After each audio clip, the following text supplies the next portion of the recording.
Good morning students. Contract first में आज हम टॉपिक पे बात करते हैं कंसिडरेशन। लास्ट वीडियो में हम essential elements of valid contract और ऑफर ये दो क्वेश्चन हम कंप्लीट कर चुके थे। आज हमारा थर्ड टॉपिक है कंसिडरेशन, प्रतिफल, जो कि संविदा का एक आवश्यक तत्व है। इसकी सिनॉप्सिस हमने सिंपल सी बोर्ड पे लिखी हुई है।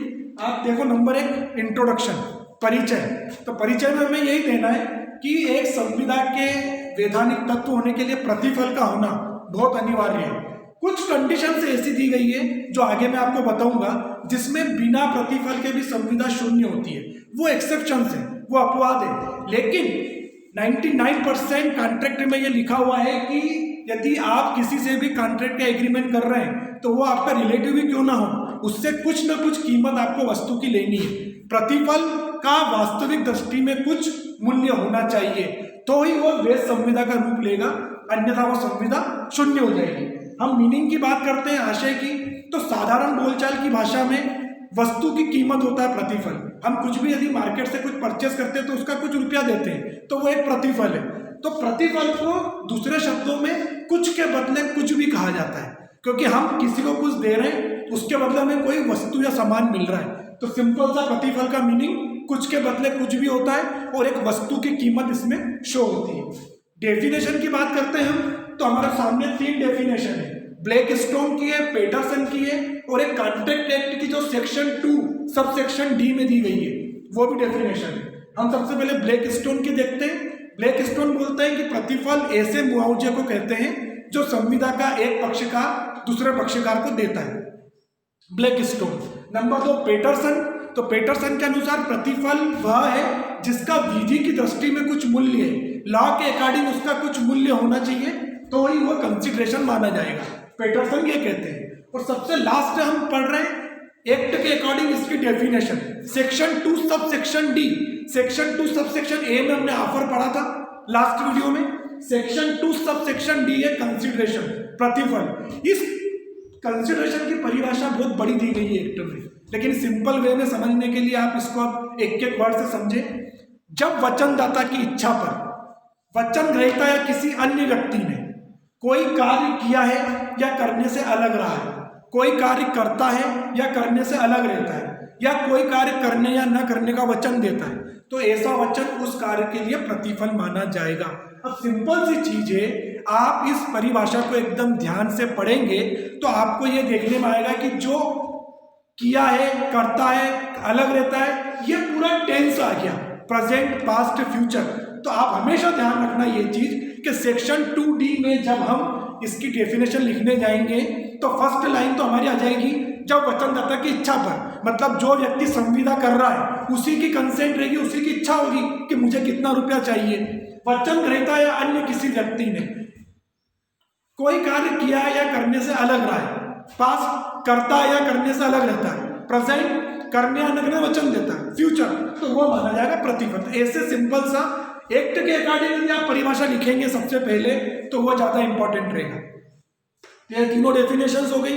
टाइप्स ऑफ कंसिडरेशन, अभी मैंने आपको डेफिनेशन में बताया कि तीनों काल के बारे में बताया गया है, तो वही टाइप्स ऑफ कंसिडरेशन है, present, past, future. Present consideration बहुत सिंपल, हम एट प्रेजेंट में किसी से कॉन्ट्रैक्ट कर रहे हैं कि मैं मेरा स्कूटर 10,000 रुपये में सेल करने का आपको कॉन्ट्रैक्ट करता हूँ, तो 10,000 में हमने उसको स्कूटर दे दिया, उसने हमें 10,000 रुपये दे दिए, ये लीगल कंसिडरेशन हो गया। पास्ट मतलब जो बीत चुका है, अब आज हमने किसी को 100 रुपये उधार दिए, वो 100 रुपये हमें 2 महीने बाद मिल रहे हैं, तो ये 2 महीने बाद जो 100 रुपये दिए वो आज के लिए नहीं है, वो बीता हुआ जो पास्ट बीत चुका है 2 महीने पहले का, उसका हमें कंसिडरेशन मिला, तो वो भी पास्ट कंसिडर माना जाएगा। और फ्यूचर कंसिडरेशन, हम किसी को होम ट्यूटर पे पढ़ा रहे हैं, 1 तारीख से लेकर 30 तारीख तक हमने उसको पढ़ाया, लेकिन उसका जो कंसिडरेशन है, जो प्रतिफल है हमें, वो मिला हमें नेक्स्ट मंथ की 2 या 3 तारीख को, मतलब आने वाले समय में, तो वो होता है फ्यूचर। तो प्रतिफल तीनों टेंस में माना जाएगा, प्रेजेंट, पास्ट और फ्यूचर। तो इसी तरह इसके 3 टाइप्स हुए। अब हम देखते हैं इसेंशियल एलिमेंट्स, प्रतिफल का आवश्यक तत्व क्या क्या हो सकते हैं। नंबर 1, प्रतिफल कुछ कार्य के लिए होना। जब कोई एक लीगल एग्रीमेंट होगा, एग्रीमेंट कन्वर्ट टू कॉन्ट्रैक्ट होगा, तो उसमें सबसे पहले प्रपोजल हो जाएगा, ऑफर हो जाएगा, एक्सेप्टेंस हो जाएगा, फिर कंसिडरेशन आता है। तो कंसिडरेशन किसी कार्य के लिए होना चाहिए, कोई न कोई कार्य अवश्य करेंगे दोनों पार्टीज, तो वह कंसिडरेशन क्रिएट होगा। यदि बिना कुछ किया होगा तो कंसिडरेशन मानेंगे ही नहीं। तो किसी कार्य के लिए प्रतिफल का होना बहुत जरूरी है। नंबर 2, प्रतिफल वचनदाता की इच्छा पर होना। ये एक मस्ट इंपॉर्टेंट चीज है कि जो व्यक्ति संविदा कर रहा है, प्रपोजर, वचनदाता, उसी की इच्छा से तय होगा कि प्रतिफल का मूल्य क्या हो। यदि हम एक मकान सेल कर रहे हैं, हम मकान मालिक है, तो 10 लाख रुपए की हमने कीमत बताई है, तो वो हमारी इच्छा है, न कि सामने वाले की इच्छा से प्रतिफल तय हो कि 8 लाख रुपए ले लो या 9 लाख ले लो। जो भी कंसिडरेशन तय करेगा वो वचनदाता करेगा, वो प्रामिसर करेगा, न कि प्रामिसी। वचनग्रहीता सिर्फ उसको एक्सेप्ट कर सकता है या डिनाई कर सकता है। नंबर 3, प्रतिफल वचनग्रहीता या अन्य किसी व्यक्ति की ओर से होना। यहाँ पे इंग्लिश लॉ और इंडियन लॉ में डिफरेंस है।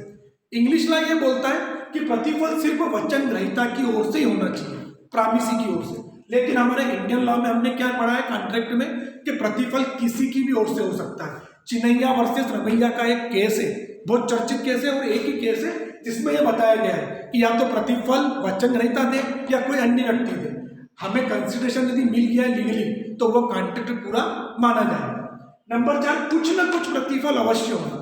ये मैंने जो अभी आपको बताया कि जो हमारे पेटरसन कहते हैं विधि की दृष्टि में कुछ मूल्य होना चाहिए प्रतिफल का, तो प्रतिफल कुछ न कुछ अवश्य वास्तविक रूप से दिखना चाहिए, और ये सही है या गलत है ये न्यायालय तय करता है। न्यायालय पक्षकारों के फ्री कंसेंट देखेगा, स्वतंत्र सहमति देखेगा।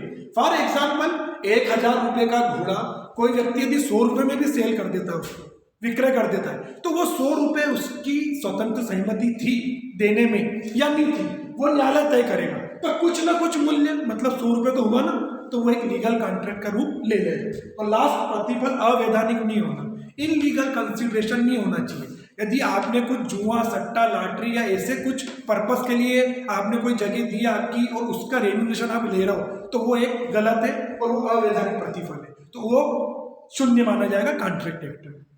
अब में बिना प्रतिफल के संविदा शून्य होती है, विदाउट कंसिडरेशन इज वाइट। लेकिन इसके कुछ एक्सेप्शंस हैं, अपवाद हैं। यदि वो अपवाद हम सामने देखेंगे तो फिर उन अपवादों के अकॉर्डिंग भी संविदा शून्य नहीं होगी, वैध होगी। तो सेक्शन 25 कॉन्ट्रैक्ट एक्ट की, जिसमें वो 4 अपवाद बताए गए हैं, 4 एक्सेप्शंस बताए गए हैं, जिससे कि हमें देखना है कि बिना प्रतिफल के तो संविदा शून्य होती है, लेकिन अपवाद में वो वैध मानी जाएगी। नंबर 1, स्वाभाविक प्रेम व स्नेह पर आधारित, नेचुरल लव एंड अफेयर्स। मतलब कोई पिता अपने पुत्र या पुत्री को कोई मकान प्रेम व स्नेह से देता है, तो वो शून्य नहीं मानी जाएगी, क्योंकि बिना प्रतिफल के। लेकिन उसके लिए शर्त क्या है, वो जो एग्रीमेंट हो रहा है, कॉन्ट्रैक्ट हो रहा है, वो रजिस्टर्ड होना चाहिए, और रजिस्टर्ड के साथ साथ रिटर्न प्लस 2 विटनेस, 2 गवाहों के उसमें हस्ताक्षर होना चाहिए, तभी जाकर वो अपवाद लीगल माना जाएगा। क्योंकि यदि आप घर में आपस में एक दूसरे को चीज दे देंगे तो उससे स्टाम्प ड्यूटी का लॉस होगा। स्टेट क्या कहती है कि आप कुछ भी करो, हमारी जो स्टाम्प ड्यूटी है जो भरना है वो आप भरो, और लीगली रूप से उसको रजिस्टर्ड पेपर तैयार करो। तो नंबर 1, स्वाभाविक प्रेम। नंबर 2, पूर्व में किए गए किसी कार्य के लिए प्रतिफल देने का वचन। पूर्व में क्या होता है, यदि जैसे हम मार्केट जा रहे हैं, मार्केट में हमें किसी का पर्स मिल जाता है, उस पर्स की आइडेंटिटी के हिसाब से हम उस व्यक्ति के पास चले जाते हैं और उसको पर्स दे देते हैं। वो व्यक्ति हमें खुशी खुशी 500 या 1000 रुपये कुछ देना चाहता है, तो ये होगा तो बिना प्रतिफल के। लेकिन पूर्व में हमने ऐसा कार्य, पास्ट में हमने उसका कुछ ऐसा वर्क कर दिया था जिससे कि उसको बहुत सुविधा हुई और वो खुशी खुशी आपको कुछ देना चाह रहा है, तो ये पूर्व में किया गया कार्य है जिसका प्रतिफल आपको फ्यूचर में मिलेगा। तो ये भी है बिना प्रतिफल के, लेकिन शून्य नहीं माना जाएगा, वैध माना जाएगा। नंबर 3, परिसीमा अवधि से बाधित ऋण के भुगतान का वचन।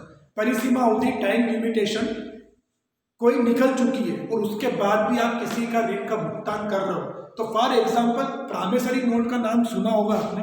प्रामिसरी नोट चेक के पहले जो गाँव में आज भी चलते हैं, जिसकी जो टर्म पीरियड रहती है वो 3 इयर्स रहती है, 3 साल रहती है। यदि आपने किसी प्रामिसरी नोट के अकॉर्डिंग किसी को रुपया दिया है, तो वो 3 साल के अंदर अंदर आपको उसका रुपया लेना है, या 3 साल के अंदर आपको कोर्ट में उसकी रेमेडी लेना है। 3 साल निकल जाते हैं, उसके बाद आप प्रामिसरी नोट से कुछ भी नहीं कर सकते। वो प्रामिसरी नोट जो 3 साल तक एक लीगल डॉक्यूमेंट था, वो अब शून्य हो जाता है, वो रद्दिया कागज माना जाएगा। इस 3 साल के टाइम पीरियड में 3 साल निकल चुके हैं, फिर भी एक व्यक्ति दूसरे से बोलता है कि मुझे आपको 10,000 रुपये देना थे, मैं अभी भी आपको 5,000 रुपये देने को तैयार हूँ, तो वो 5 भी नहीं आ रहे, लेकिन यदि 5 इस कंडीशन में आ भी रहे तो वो भी बिना प्रतिफल के है, क्योंकि उसकी अवधि जो थी बाधित वो अवधि लिमिटेशन निकल चुकी है। लेकिन फिर भी यदि वो हमें 10 के 5 दे रहा है तो वो हम ले सकते हैं ये बिना प्रतिफल के, लेकिन एक्सेप्शन के अकॉर्डिंग वो शून्य नहीं माना जाएगा, वैध माना जाएगा। और नंबर 4 आता है एजेंसी की संविदा। एजेंसी की संविदा जो कि आपका कॉन्ट्रैक्ट सेकंड का पार्ट है, सेक्शन 185 एजेंसी की संविदा, जिसमें एजेंट 2 तरीके से अपॉइंट किए जा सकते हैं। एक तो बेसिकली मंथली सैलरी के हिसाब से और एक कमीशन बेस के हिसाब से। तो जब हम कमीशन बेस पे कॉन्ट्रैक्ट को एजेंट को अपॉइंट करते हैं तो उसमें यह रहता है कि हम उसको जितना भी वो माल सरप्लस करके आया मार्केट में उस हिसाब से उसका कमीशन देते हैं, उसको सैलरी भी दी जाती है महीने की। तो यहाँ महीने की सैलरी तय नहीं है, लेकिन एजेंसी की संविदा में भी बिना प्रतिफल के है तो भी ये अपवाद में माना जाएगा, शून्य नहीं होगा, वैध होगा। अब आप एक बार इसकी फिर समरी शुरू से देख लें। कंसिडरेशन का हमारा क्वेश्चन था। क्वेश्चन ये पूछ सकते हैं कि बिना प्रतिफल के संविदा शून्य होती है क्या? यदि इसके कोई अपवाद हो तो बताइए, या प्रतिफल से आशय और इसके प्रकार बताइए, या प्रतिफल के वैधानिक नियम लीगल रूल्स बताइए। 2-3 तरीके से क्वेश्चन पूछ सकते हैं। हमारी जो पूरी सिनॉप्सिस है 6 पॉइंट की, वो तीनों चारों क्वेश्चंस पूरे कवर करेगी। सिनॉप्सिस में नंबर 1 हमने इंट्रोडक्शन देखा, नंबर 2 मीनिंग्स, नंबर 3 डेफिनेशंस में 2 डेफिनेशंस राइटर की, ब्लैक स्टोन और पेटरसन, और एक एक्ट के अकॉर्डिंग सेक्शन 2 सबसेक्शन डी। फिर types of consideration, present, past, future. फिर इसेंशियल एलिमेंट्स कंसिडरेशन के 4 से 5 पॉइंट, और सबसे लास्ट में हमने देखा एक्सेप्शंस कंसिडरेशन, अपवाद, सेक्शन 25 1 2 3 4। और फिर कंक्लूजन में हमें यही देखना है कि प्रतिफल हर संविदा के लिए आवश्यक है। कुछ परिस्थितियों को छोड़कर, कुछ सर्कमस्टांसेस को छोड़कर प्रतिफल हमेशा लीगल माना जाएगा, लेकिन यदि अपवाद आ जाएंगे तो वह बिना प्रतिफल के भी संविदा वैध मानी जाएगी। ये पूरा क्वेश्चन आप अच्छे से इसको समझना, सुनना और अपने शॉर्ट नोट्स, अपने सेल्फ नोट्स तैयार करना। कुछ भी यदि प्रॉब्लम्स आती है तो फिर हम इस पर चर्चा करते हैं। Thank you.